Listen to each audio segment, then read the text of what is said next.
What is up, everyone? Sergeant Burger right here. And today, my cat decided to join us again. I don't think he's joined us in a while.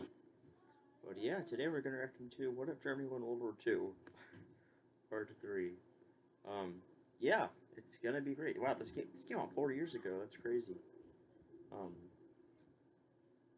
last time we reacted to Part 2, and yeah, we're continuing our series. Without further ado, let's us get started. Hitler's Third Reich has conquered Europe and now rules over its people and governments with an influential hand. The meaning of European is quickly being changed. Individuality has been sacrificed for unity amongst every member of nations. The new Aryan generation, and by extension, other Europeans, are taught new curriculums. Europe against all, and against a new enemy. Not the Soviets, who have been pushed into the Siberian tundra, a force across the ocean, untouched by Nazi soldiers, the United States. If you haven't seen part 2 or 1... Yeah, in part 2, I put my prediction. I honestly think America would prevail in that conflict, and yeah, I get it. I have an American flag in my background. I like America, but you know, that's not why. Okay, that's not why. I have my reasons. I outlined them in the last video, kind of disorganized way, but I'll just outline them again. If you don't care, then just skip this part. But basically, I think America would end up prevailing because Germany had a lot of unsustainable economic policies, which were based off of expansion, and this is outlined in a book called The Vampire Economy, a very good book about Germany's vampire economy. It's a pretty good name. And because I just think they were overstretched. Like, there's no way they could occupy and hold the amount of land that they had. And 3, they had enemies. They had Japan and Italy to deal with, and they could have definitely taken advantage of a situation if Germany was weakened. And not only that, but I think after Hitler dies or something like that, that would have been a civil war, most definitely. Especially considering the unsustainable policies economically, just different versions of National Socialism, different interpretations, and I think America would sort of like what happened with the Soviet Union. They just split up into a bunch of different countries, and then collapsed because of their terrible economy. And then I think America would rush in. They would try to do their own. They would do a version of the Marshall Plan, in our timeline, and try to fix up the countries. Maybe they would just go on their own and just let Europe do its own thing. I don't know. 1. Click here or that's just my opinion. In the description below to catch up. In part 3, I'm going to focus on how a Nazi victory has affected the United States. Europe may have... By the way, my brother is crying in the background. He's not seriously injured. He got soap in his eye. That's literally it. He got soap in his eye, and he is freaking out. It's kind of just a bit annoying. Fallen, but the United States, with its impressive economic force, still remained across the Atlantic. How does this affect our alternate timeline? Here is one scenario. America comes in, sucker punches Hitler in the face, then nukes Europe while jumping into the... Oh, the nukes! We have the nukes! We have the nukes, I forgot about that. We have the nukes! Germany doesn't! We have the nukes, Germany doesn't. The ocean. The end. Like on Facebook and... No, I'm just kidding. An event like the Nazis conquering Europe certainly changes global politics, but it wouldn't automatically put the globe under Nazi domination. Nations left uninvaded now have to interact with the Third Reich in their own way. Some could become collaborators, others staunch enemies, others... Yeah, or maybe the United States ends up joining Germany, who knows? Maybe people become sympathetic of Germany. I don't know. Future targets. In this video, I'm going to focus entirely on just 2 nations, the United States and Nazi Germany. In this alternate timeline, Germany is able to secure Europe from outside American invasion. Even though the US could raise up a decent-sized army and military effort, the incursion into Fortress Europe would simply be suicidal, especially as the fascists begin reinforcing their holdings.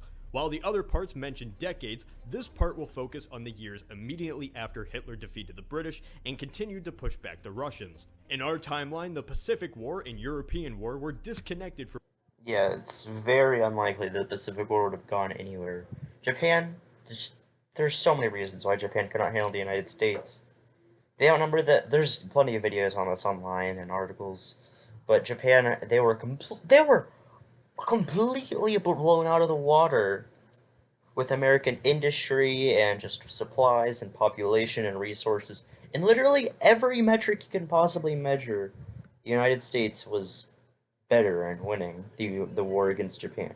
There is, like, with Germany, you could see how there's ways that they could win and even beat the United States, somehow. We'll just have, like, maybe have Argentina or something join them and go through there. I don't know, something like that.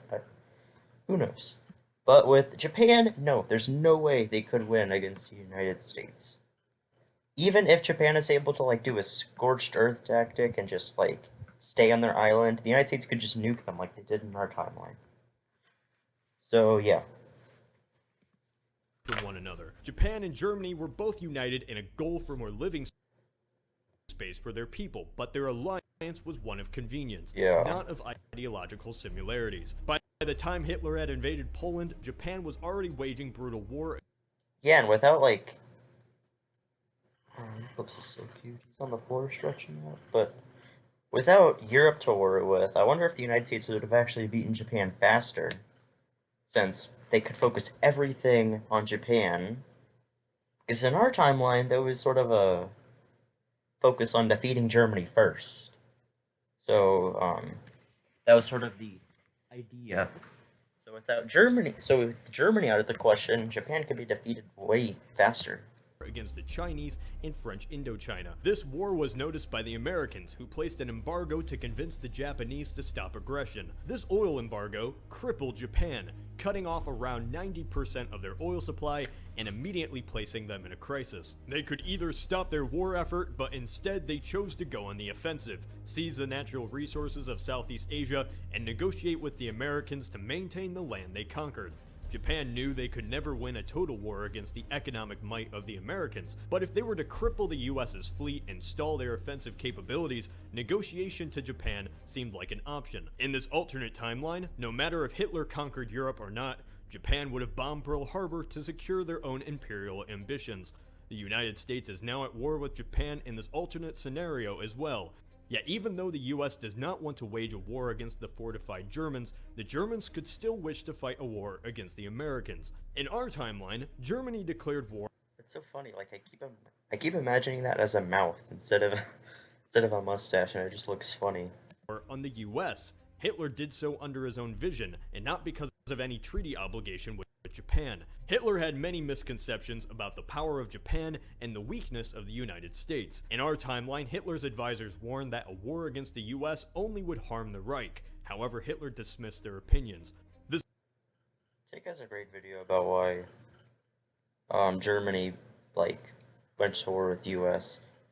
Basically, in their opinion, it was that they were basically already at war, since they were sinking each other's ships in the sea. So,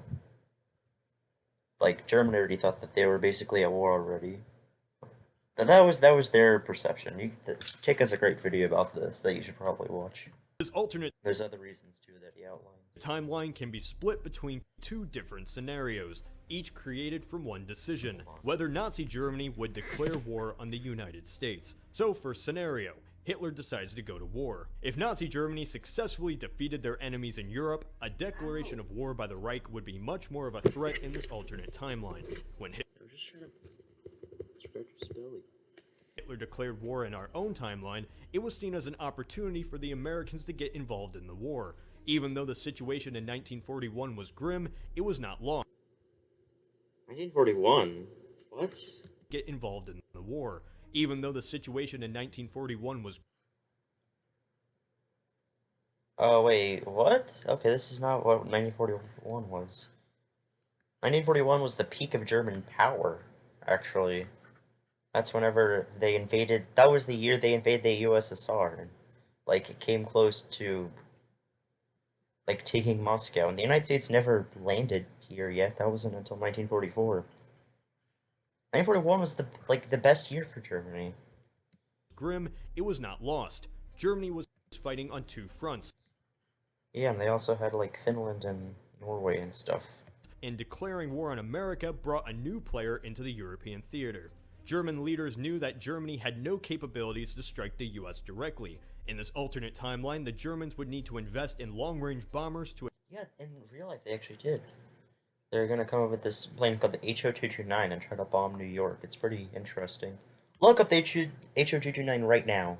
It looks amazing. Like, it looks like it's from, like, an alien race. It is crazy. To attack the US, creating the America Bomber Project. In our timeline, Hitler always wished to bomb the East Coast with nuclear or conventional weapons, yet he focused resources on weapons of science fiction, and not on easily achievable inventions such as long-range bombers. In this scenario, even if the America Bomber is developed, the aircraft couldn't fly from North America and back, so it would need to be sacrificed over enemy territory. A simple bombing I see they're taking lessons from Japan.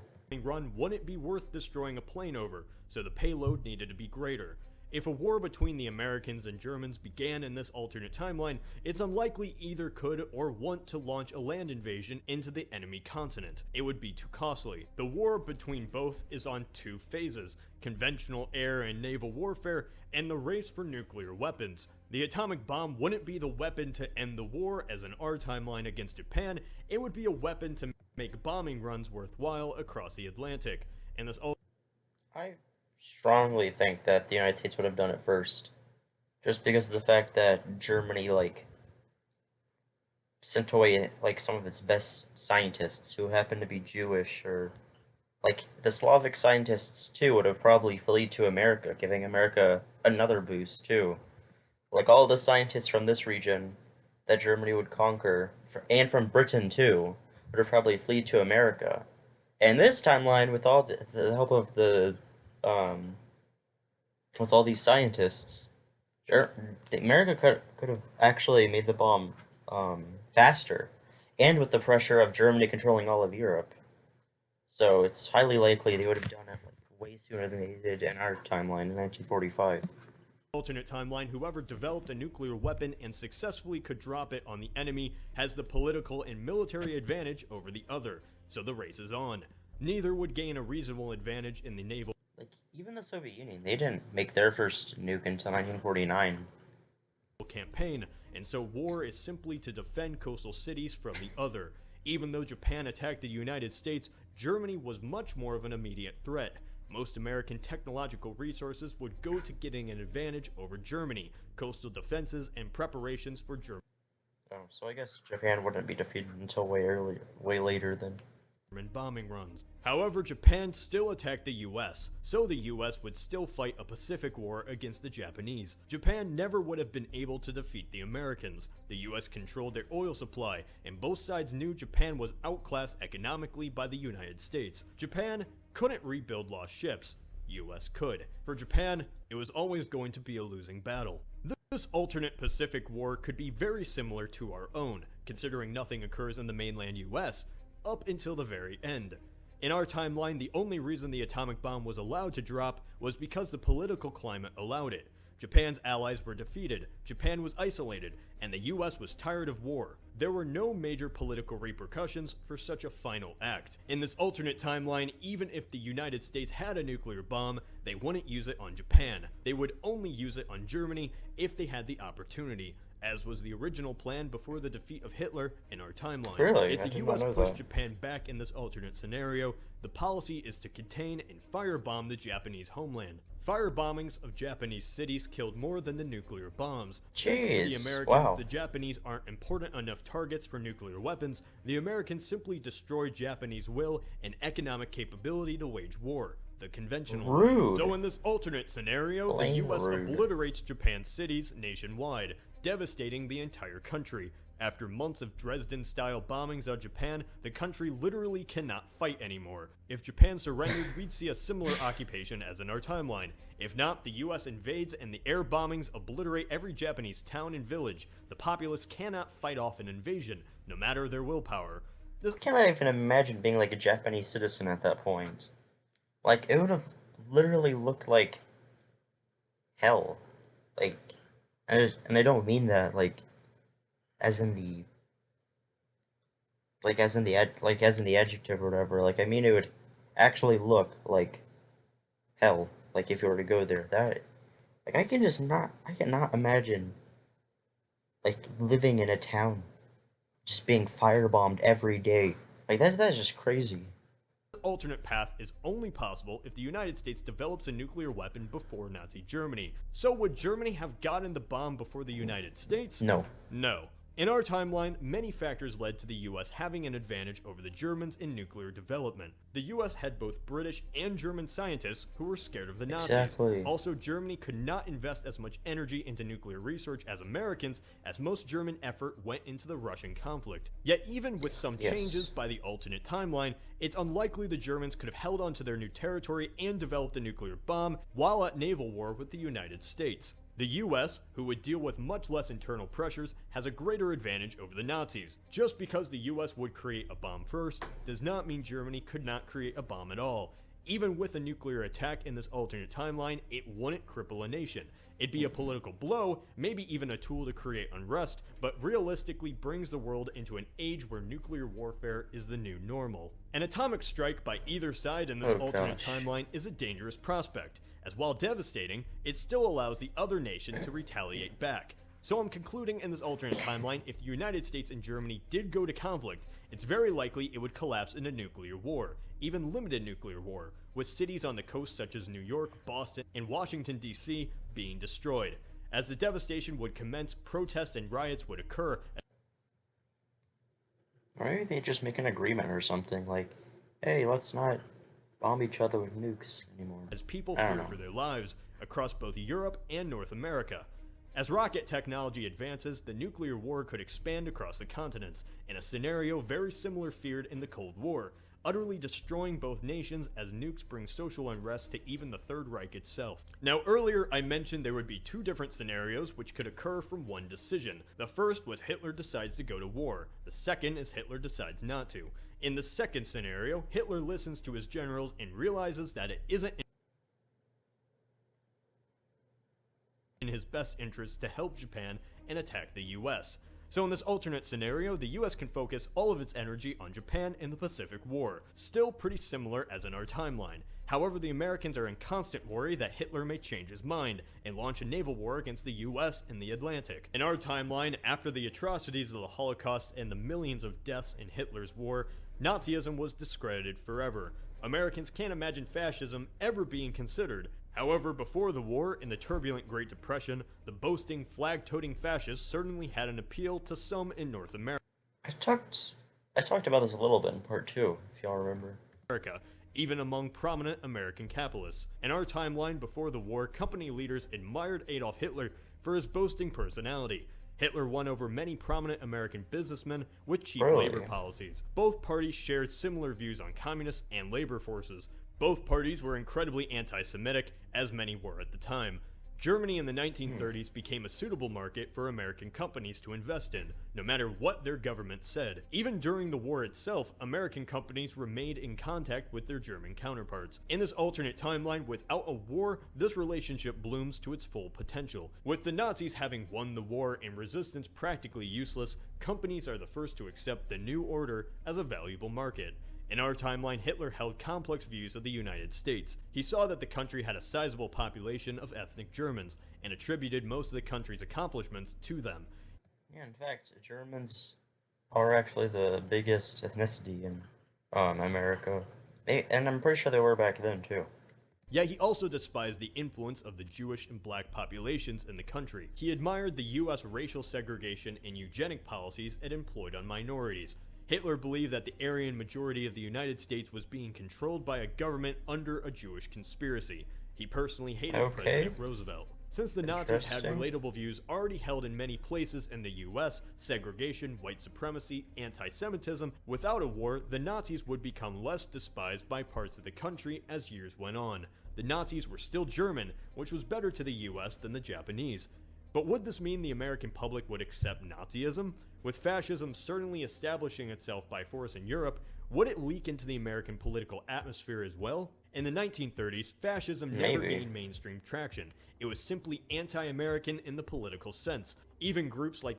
I imagine that, like, in this period, fascism would be sort of seen as socialism. Like, it would be sort of seen as extreme, but sort of accepted. Like, if you have these beliefs, you know what I mean? Something like that. The KKK, which preached for white supremacy, still disagreed with Adolf Hitler's authoritarianism. The Constitution was still seen as the greatest government document to run the country. In this alternate timeline, the success of Hitler in Europe inspires homegrown groups inside the United States. True political authoritarian fascism never would take off in the US. However, the social views of racial segregation and anti-Semitism could easily be more reinforced and appeal to the American whites. In this alternate timeline, if the United States and Nazi government never went to war, some American whites would attempt to model their country's social policy off of the Germans, at least to an extent. As the civil rights movement gained steam, many whites would look to the Nazis. In this alternate timeline, if Nazism did not crash and the Third Reich remained prominent, it could influence populations far outside its empire. Americans might even view the Nazis as destroyers of communism, as the Soviet Union was incredibly unpopular amongst the population.